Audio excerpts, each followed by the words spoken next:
Hi hello welcome back to our channel. అందరు ఎలా ఉన్నారండి? నేనైతే బాగున్నాను. మీరందరూ కూడా బాగుండాలని కోరుకుంటూ నేనైతే ఆటోలో బయలుదేరిపోయానండి. ఎక్కడికి అనుకుంటున్నారా? ఫస్ట్ టైం కనుక నా ఛానల్ని చూస్తున్న వాళ్ళైతే సబ్స్క్రైబ్ చేసుకోండి, లైక్ ఇవ్వండి. నేనైతే సర్ప్రైజింగ్గా మా చెల్లెలు వాళ్ళ ఇంటికి వెళ్ళాను. ఇందాకే ఫోన్ అయితే మాట్లాడాను.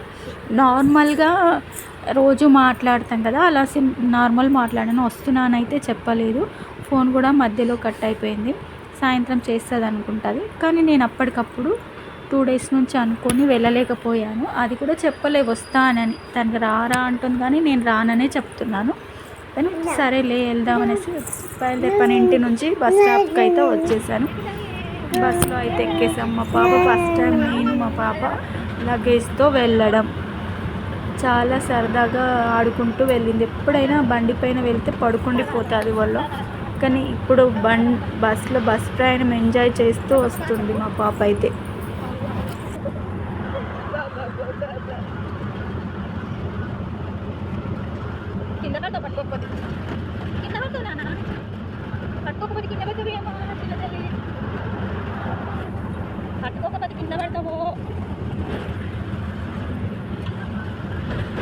నేను ఎంత కింద పట్టుకోకుండా నించోడానికి ప్రయత్నిస్తుందండి. చాలా మటుకు ఎలాగోలా కంట్రోల్ చేసి అక్కడ అద్దం అయితే మూసేసాను. బయటికి చేతులు పెడుతున్నది. బస్సులో కేర్ఫుల్గా పోవాలి కదా, చిన్నపిల్లలు తీసుకొని వెళ్తున్నప్పుడు. అది కూడా ఫస్ట్ టైం ఒంటరిగా. మా వారు కూడా ఎప్పుడైనా దింపుతారు బస్ స్టాప్ దగ్గరకన్నా, కానీ ఈసారి ఒంటరి ప్రయాణం చేశాను నా పాపతో ఇలా. కానీ బస్సులలో వెళ్ళేటప్పుడు కానీ రోడ్ల పైన నడిచేటప్పుడు రోడ్డు దాటాలన్నా చాలా పిల్లలతో లగేజ్తో నేనైతే ఎలా వెళ్ళాలో అనేసి ఇలా వెళ్తాను. మా వారు కూడా ఫోన్ చేస్తున్నారు మధ్యలో.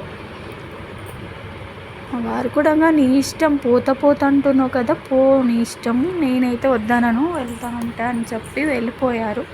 ఇంకా తన కూడా ఏం పోతున్నా అని అనుకుంటా వెళ్ళాక బస్సులో కూర్చున్నాక బయలుదేరానండి అని చెప్పేశాను. బస్సులో అయితే సీట్ దొరికింది కాబట్టి కొంచెం పర్లేదు నించోడానికి. కొందరు సీటు కూడా లేకుండా ఇవ్వరు కదండి. మా పాప అయితే ఫస్ట్ టైం ఇలా బస్ ప్రయాణంలో ఎంజాయ్ చేస్తూ వస్తుంది.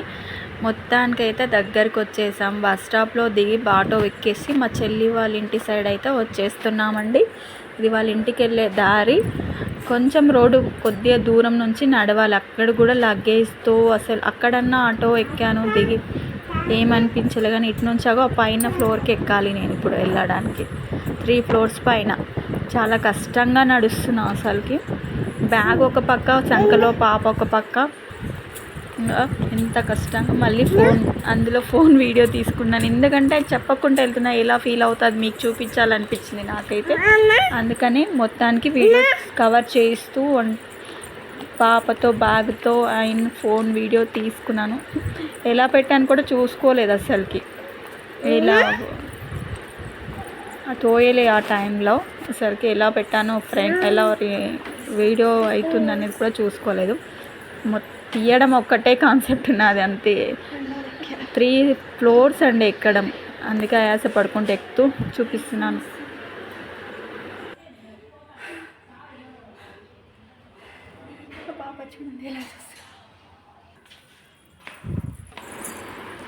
చాలా ఆయాసం అండి. 5 ఫ్లోర్ కదా, ఆ రీజన్తో కూడా ఎప్పుడు రమ్మన్నా పోబుద్ధి కాదు.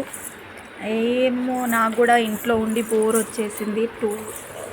పాప కూడా కొంచెం వాళ్ళ అక్కతో ఆడుకున్నట్టు ఉంటుంది. మా సిస్టర్ వాళ్ళ పాపతో, మా పాప కంటే పెద్దది. ఇంకా వచ్చేసరికి వెళ్దాము, స్కూల్ నుంచి వచ్చే టైం కూడా అయింది అనుకొని వెళ్దాం అనుకున్నాను. చెప్పకుండా వచ్చాను కాబట్టి ఇంకో అదే డోరు వెళ్తున్నాను. ఎలా ఫీల్ అవుతుందో మీరే చూసారు.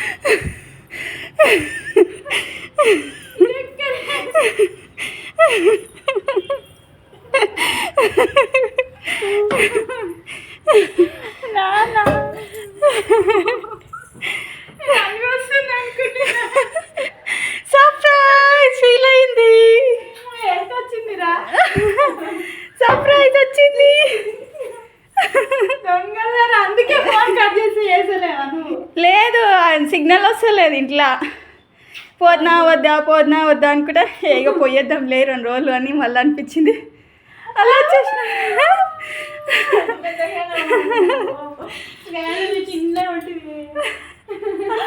అమ్మయ్య సర్ప్రైజ్ ఫీల్ అయిందా? ఆటోకి మెట్లెక్కనికి కష్టమైంది. బస్ దిగిందాడు ఆటోలో కూర్చున్నాం కానీ మా మమ్మీ గారు చూడు ఎంత హ్యాపీ ఫీల్ అవుతుండో. నువ్వు మళ్ళా నరేష్ లేకుంటాడు హైదరాబాద్ పోతాడు కదా, మళ్ళీ ఎట్లా తీసుకొస్తావు? తీసుకురానికి పోతావా ఉంటావా ఉండవా? నేను ఇంతకన్నా వచ్చి చెప్పకుండా వచ్చింది ఉంటుందా ఉండదా అనుకుంటున్నా. నేను వచ్చిందంట మళ్ళా చెల్లి అయితే బాగా హ్యాపీ ఫీల్ అయిపోయిందండి. ఇక మా పాప వస్తుంది, పెద్ద పాప వచ్చేసింది. హ్యాపీగా ఒకటి వస్తుంది.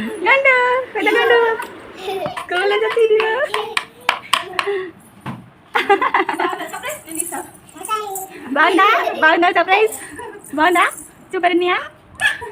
నువ్వు కూడా పెద్ద కొడుతున్నావు నాన్న ఈరోజు డ్రెస్లా. హై ఫై హై ఫై.